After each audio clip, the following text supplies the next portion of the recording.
Hello everyone, এই ভিডিওতে আমরা দেখব টোকেন কি, টোকেন কিভাবে আসলে কাউন্ট করা হয় এবং একটা এলএলএম মডেলের কস্টিং কিভাবে কাউন্ট করা হয় এবং আপনি কোন মডেল ইউজ করলে আপনার কস্টিং কম হবে বা কস্ট কম লাগবে এবং কোন মডেল ইউজ করলে আপনার কস্ট বেশি লাগবে। এই সকল কিছু আমরা একই ভিডিওতে শেষ করব। তাই ভিডিওটা খুবই ইন্টারেস্টিং হতে যাচ্ছে। চলুন তাহলে আমরা শুরু করি। টোকেন আসলে কি? টোকেন হলো এলএলএম মডেলের ভাষার সবচেয়ে ছোট ইউনিট বা একক। একটা এলএলএম মডেল টোকেন ছাড়া আসলে কাজ করতে পারে না বা টোকেনের উপর নির্ভর করে সকল কাজ করে থাকে। আর টোকেন হিসাব করা হয় তার ওয়ার্ড, ক্যারেক্টার এবং সিম্বলের উপরে। বিষয়টা আসলে এরকম, যদি আপনি লেখেন আমি এআই শিখছি, এই টেক্সটটাকে আসলে একটা এলএলএম আমি এআই শিখছি আলাদা আলাদা ভাবে চিন্তা করবে। সে আসলে টোটাল কথাটা একসাথে বুঝতে পারবে না, তাই তাকে এই টোটাল 4 ভাগে ভাগ করে নেবে যেন সে খুব ভালোভাবে বুঝতে পারে। এই যে একটা এলএলএম মডেল একসাথে টোটাল কথাটা বুঝতে পারে না, এটাকে ভাগ ভাগ করে নিয়ে বোঝার যে ক্ষমতা তাকেই বলে টোকেনস। সোজা কথা, একটা এলএলএম মডেল এটা সম্পূর্ণ সেন্টেন্স বুঝতে পারে না, ওই সেন্টেন্সটাকে বোঝার জন্য ক্ষুদ্র ক্ষুদ্র ভাষায় ভেঙে থাকে এবং ওই ক্ষুদ্র ক্ষুদ্র ওয়ার্ড গুলোকে বা ক্যারেক্টার গুলোকে অথবা সিম্বল গুলোকে বলা হয় টোকেন। আর এর উপরে আসলে এলএলএম কাজ করে থাকে। তার সাথে যে একটা ওয়ার্ডেই আসলে একটা টোকেনস হবে এরকমটা নাও হতে পারে। একটা ওয়ার্ডের কয়েকটা অংশ মিলে ভিন্ন ভিন্ন টোকেনস হতে পারে। যেমন এই ক্ষেত্রে আমাদের আনবিলিভেবল, এই আনবিলিভেবলকে আমাদের সাধারণত 3টা টোকেন আকারে ভাঙ্গা হয়। তাই একটা ওয়ার্ডে যে একটাই টোকেনস হবে এটা আসলে ঠিক না। সর্বশেষ বলতে গেলে একটা টোকেনস হওয়ার জন্য একটা ওয়ার্ড হইতে পারে, ওয়ার্ডের এক একটা অংশ হইতে পারে, অথবা একটা ক্যারেক্টার হইতে পারে, অথবা একটা সিম্বলও হতে পারে। টোকেন আসলে কিভাবে কাউন্ট হয়? টোকেন আসলে বাইট পার এনকোডিং এইভাবে কাউন্ট হয়ে থাকে। বিষয়টা কি? বিষয়টা যে রুট ওয়ার্ড গুলো আছে বা রুট ক্যারেক্টার গুলো আছে বা রুট সিম্বল গুলো আছে যেগুলো আলাদা আলাদা ভাবে ভাঙ্গা যায়, ওইগুলো সাধারণত এক একটা টোকেন হয়ে থাকে। এখানে যদি ক্যাটের কথা চিন্তা করি, ক্যাট কিন্তু আলাদা একটা ওয়ার্ড, এই ওয়ার্ডকে কিন্তু আর ভাঙা যায় না, সেক্ষেত্রে ক্যাট হবে টোটাল একটা টোকেন। একইভাবে ক্যাটসও কিন্তু অনেকগুলো ক্যাটসের সমন্বয়, কিন্তু এটা কি একটা মাত্র ওয়ার্ড, সেক্ষেত্রে ক্যাটসও হবে আমাদের একটা টোকেন। কিন্তু আমরা যদি আনবিলিভেবল এই ওয়ার্ডটার কথা চিন্তা করি, এটা কিন্তু 3টা ওয়ার্ড, যেমন আন, বিলিভ এবং এবল এর সমন্বয়ে গঠিত হয়েছে। তাই এখানে আমাদের সাধারণত 3টা টোকেনস হবে। একইভাবে চ্যাটজিপিটিতে 3টা, বাংলাদেশ ওয়ার্ডে আমাদের 4টা টোকেন, হ্যালো এখানে 2টা টোকেন, 1 2 3 এখানে একটা টোকেন, মানে একটা টোটাল নাম্বার সাধারণত একটা টোকেন হয়ে থাকে। সাথে সাথে লাস্টে আমাদের 3টা সিম্বল আছে, তাই এখানে আসলে 3টা টোকেন হবে। আর একটা সাধারণ ফর্মুলা আসলে হয়ে থাকে ইংলিশের ক্ষেত্রে 8 থেকে 9টা ক্যারেক্টারের সমন্বয়ে সাধারণত একটা টোকেন হয়, বাট একটা বাংলার ক্ষেত্রে 2 থেকে 3টা ক্যারেক্টারের সমন্বয়ে একটা টোকেন হয়ে থাকে।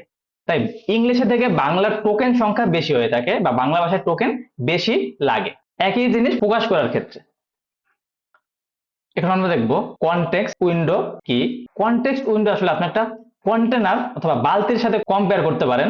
একটা বালতিতে যখন আপনি পানি ঢালবেন, পানিটা কি হয়, যদি আপনি পানি ঢালতে থাকেন আস্তে আস্তে কি হয়, পানি বালতি যখন ফুলফিল হয়ে যায় তখন পানি উপর থেকে পড়তে থাকে। তাই কনটেক্সট উইন্ডো আসলে টোকেনের ভান্ডার বলা যায়। যখন আপনি টোকেন ওইখানে দিতে থাকবে, মানে আপনার টোকেন আপনার ওইখানে বেশি বেশি হইতে থাকবে, একটা লিমিট পর্যায়ে যাবে, তারপরে আর ওই কনটেক্সট উইন্ডো আসলে টোকেন ধরতে পারবে না বা টোকেন আসলে একটা লিমিটেশন থাকবে। তারপরে ওই টোকেন গুলো নিচ থেকে পড়া শুরু করবে, মানে ওইখানে ধরে রাখতে পারবে না বা মেমোরি ভোলা শুরু করবে। এই জন্য দেখবেন কি একটা সময় পরে আপনার এলএলএম মডেল আপনার আগের যে কনভার্সন গুলো আছে ওগুলো মনে রাখতে পারেন না, মানে তাদের কনটেক্সট উইন্ডো সমান সমান বা ভরে গেছে। তাই নিচ থেকে যে আগের কনভার্সন গুলো আছে ওগুলা বাদ দেওয়া শুরু করে। আমরা এখন টোকেনের সব থেকে একটা গুরুত্বপূর্ণ বিষয় দেখব, সেটা হলো টোকেন অনুযায়ী আমাদের কস্টিং নির্ণয়। একটা এলএলএম সাধারণত কিভাবে তার কস্ট মেজার করে এই জিনিসটা আমরা খুব ভালোভাবে দেখব। এখানে সাধারণত আমাদের 2টা বিষয়ের উপরে ভিত্তি করে আমাদের কস্টিং হয়ে থাকে। একটা হলো ইনপুট টোকেন, আর একটা হলো আউটপুট টোকেন, অথবা একটা হলো ইনপুট টেক্সট, একটা হলো আউটপুট টেক্সট। যখন আপনি একটা এলএলএম কে কোনো কিছু জিজ্ঞেস করেন, সেক্ষেত্রে আপনি জিজ্ঞেস করতেছেন আপনার কোনো টেক্সট দিয়ে অথবা কোনো ডকুমেন্ট আপলোড করে অথবা কোনো ইমেজ দেওয়া, তখন ওইটাকে বলে আপনার ইনপুট টেক্সট, আপনার ইনপুট মেসেজ। আর ওই মেসেজের ক্ষেত্রে আপনার যতগুলো টোকেন খরচ হয় তাকে বলা হয় ইনপুট টোকেন, আর আপনাকে যে আউটপুটটা দিতে আছে এলএলএম তাকে বলা হয় আউটপুট টেক্সট অথবা আউটপুট মেসেজ। আর আউটপুট মেসেজের ক্ষেত্রে যতগুলো টোকেন আমাদের কস্টিং হয় তাকে বলা হয় আউটপুট টোকেন। তাই টোটাল কস্টিংটা আমাদের এই আউটপুট টোকেন এবং ইনপুট টোকেনের উপরে বেস করে হয়ে থাকে। আর এটা হয়ে থাকে সাধারণত আমাদের জিপিটি 4.0 এর ক্ষেত্রে 1 মিলিয়ন টোকেনের ক্ষেত্রে আমাদের কস্টিং ধরে থাকে $5। এটা হলো ইনপুট টোকেনের ক্ষেত্রে। আর আউটপুট টোকেনের ক্ষেত্রে এক্ষেত্রে 1 মিলিয়ন টোকেনের ক্ষেত্রে আমাদের ধরে থাকে $15। তাই আপনি যদি ইনপুট টোকেনের কথা চিন্তা করেন, আপনি যদি 1 মিলিয়ন ইনপুট টোকেন খরচ করেন সেক্ষেত্রে আপনার কস্টিং হবে $5।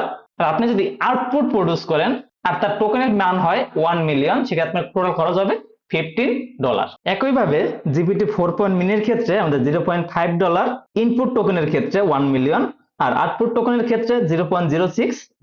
ক্লোড 3.5 এর ক্ষেত্রে ইনপুট টোকেনের ক্ষেত্রে $3 এবং আউটপুট টোকেনের ক্ষেত্রে $15। এখন আমরা যদি আমাদের কস্টিং 1 মিলিয়ন না আমাদের তার থেকে নিচের চিন্তা করি, ধরুন আপনি 50টা টেক্সট দিলেন বা 50টা কোশ্চেন জিজ্ঞেস করলেন আর তাতে এই কোশ্চেন জিজ্ঞেস করায় আপনার খরচ হলো মোট 10,000 টোকেন। এটা আমরা ধরতে পারি ইনপুট টোকেন, আর আপনার আউটপুট টোকেন খরচ হলো 5,000 টোকেন। সেক্ষেত্রে আপনার কস্টিং আসলে কিভাবে আপনি মেজার করতে পারেন ডিপেন্ড করতেছে আপনি কোন মডেলটি আপনি ব্যবহার করতেছেন। ধরুন আপনি যদি জিপিটি 4.0 এই মডেলটি ব্যবহার করেন সেক্ষেত্রে কস্টিং আসবে ইনপুটের ক্ষেত্রে 10,000 গুণন মডেলের যে টোটাল 1 মিলিয়ন কস্টিং ওইটা হলো $5 ডিভাইডেড বাই টোটাল আমাদের কত টোকেনের জন্য $5 দিতে হইতেছে ওটা হলো 1 মিলিয়ন। সেক্ষেত্রে নিচে আমাদের 1 মিলিয়ন দ্বারা ভাগ হবে, সেক্ষেত্রে আমাদের আসে $0.05। এইটা আমাদের আছে ইনপুট টোকেন। আর আউটপুট টোকেনের ক্ষেত্রে আমাদের লাগতেছে কত 5,000 গুণন আউটপুট টোকেনের 1 মিলিয়ন কস্ট সেটা হলো $15 এবং ডিভাইড বাই আমাদের টোটাল 1 মিলিয়নের জন্য সেক্ষেত্রে আমাদের আসবে $0.075। তাহলে আমাদের ইনপুটের জন্য আসছে $0.05 এবং আউটপুটের জন্য আছে $0.07। তাহলে টোটাল আমাদের আসবে 0.05 প্লাস 0.075 সেক্ষেত্রে সমান সমান আমাদের আসবে $0.125। টোটাল কস্টিং আসতেছে $0.125। এটা যদি টাকায় আমরা কনভার্ট করি সেক্ষেত্রে আমাদের আসে 15.73 টাকা। তার মানে আপনি যদি ইনপুট টোকেন 10,000 খরচ করেন আউটপুট টোকেন 5,000 খরচ করেন তাহলে টোটাল আপনার খরচ হবে বাংলাদেশি টাকায় 15.37 টাকা। এবং এইটা আছে আমাদের জিপিটি 4.0 মডেলের ক্ষেত্রে। কিন্তু এই কাজটা যদি আপনি জিপিটি 4.0 মিনির ক্ষেত্রে করেন সেক্ষেত্রে কিন্তু আপনার কস্টিং কত আসে একটু দেখি। সেক্ষেত্রে আমাদের কস্টিং আসবে ইনপুট কস্টিং আসবে 10,000 গুণন ইনপুট 1 মিলিয়নের টোকেনের কস্টিং সেটা হলো 0.15 আমাদের 1 মিলিয়ন সেক্ষেত্রে আমাদের আসে 0.0015 এত $। আর আউটপুট টোকেনের ক্ষেত্রে আমাদের আসবে 5,000 গুণন আউটপুট টোকেনের কস্টিং সেটা হলো 0.60 কত 1 মিলিয়ন সেক্ষেত্রে আমাদের আসবে $0.003। এবং এটা যদি আমরা টোটালটা যদি আমরা দেখি ইনপুট কস্টিং এবং আউটপুট কস্টিং সেক্ষেত্রে আমাদের আসবে 0.0015 প্লাস 0.003 আমাদের টোটাল আসে $0.0045। আর এটা যদি বাংলাদেশি টাকা আমরা চিন্তা করি সেক্ষেত্রে 0.55 টাকা। তার মানে আপনি যদি খেয়াল করেন আমাদের জিপিটি 4.0 এর ক্ষেত্রে আমাদের আসছে 15.37 টাকা, কিন্তু আমরা যদি জিপিটি 4.0 মিনি ব্যবহার করি সেক্ষেত্রে আমাদের কস্টিং আসতেছে 0.55 টাকা, মানে 1 টাকাও আসতেছে না একই কনভার্সনের ক্ষেত্রে। আমরা একই টেক্সট একই অ্যান্সার আপনি সকল কিছু একই জিনিস ব্যবহার করবেন কিন্তু কস্টিং কিন্তু হিউজ হইতেছে আপনার মডেল চুজের জন্য। তাই মডেল চুজের ক্ষেত্রে আপনার কিন্তু খুবই সতর্ক হতে হবে আসলে কখন আপনার কোন মডেলটি ইউজ করবেন আর কোন মডেলটি আপনার জন্য বেস্ট হবে। যার শুধু মডেল চুজের জন্য কিন্তু আপনার কই 15 টাকা আর কোথায় 0.05 টাকা।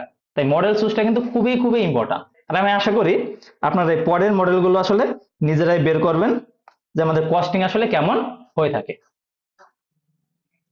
আমরা যেহেতু বুঝলাম টোকেনের উপর আসলে কস্ট নির্ভর করে, তাই টোকেন যত কম খরচ করবেন আপনার কস্টিং তত কম হবে। এই জন্য আমরা 5টা পদক্ষেপ নিতে পারি।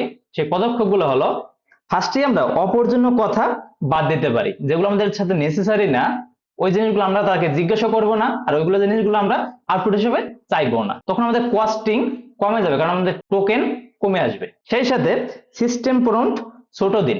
আমরা যখন সিস্টেম প্রম্পট দেব, এগুলো আমরা পরবর্তীতে দেখবো সিস্টেম প্রম্পট আসলে কি, তখন আমরা ছোট প্রম্পট দেব কিন্তু ইফেক্টিভ প্রম্পট দেব। তার সাথে কম টোকেনের মডেল বেছে নিন। মাত্র আমি যেটা দেখলাম, আপনাকে কম টোকেনের মডেল বেছে নিতে হবে। 4 নম্বর যেটা আছে সেটা লং কনভারসেশন হিস্টোরি পূরণ করুন। মানে লং কনভারসেশন আমাদের দরকার নাই, ওইটা যত শর্ট করা যায় ওইটা আমাদের জন্য বেস্ট। আর ফাইনালি যেটা আছে আউটপুট লেন্থ কন্ট্রোল করুন। যখন আপনি এআই কে জিজ্ঞেস করবেন কোনো কোশ্চেন, তখন বলে দেবেন যে আমাদের আউটপুট এত টোকেনের মধ্যে দেন অথবা এত ওয়ার্ডের মধ্যে দেন। সেক্ষেত্রে কিন্তু আমাদের টোকেনস অনেক কমে আসবে এবং অপ্রয়োজনীয় কিছুই দিবে না এবং আমাদের কস্টিংও কমে আসবে। আমরা যদি ফাইনালি বোঝার চেষ্টা করি আমরা আসলে কি কি শিখলাম, সেক্ষেত্রে ফার্স্টে আমরা শিখলাম টোকেন কি। টোকেন হলো এআই এর ভাষার সবচেয়ে ছোট একক, যেখানে আসলে একটা ওয়ার্ডকে যত ক্ষুদ্রভাবে ভাঙা যায় অথবা একটা সেন্টেন্সকে যত ক্ষুদ্রভাবে ভাঙা যায় সেটা হলো আমাদের টোকেন।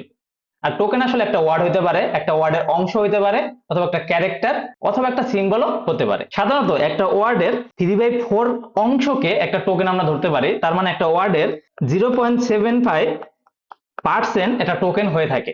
মানে একটা ওয়ার্ড কিন্তু দুইটা টোকেনের কাছাকাছি প্রায়। তাই একটা ওয়ার্ড দেখলে যে একটা টোকেন চিন্তা করবো, বিষয়টা এরকম না।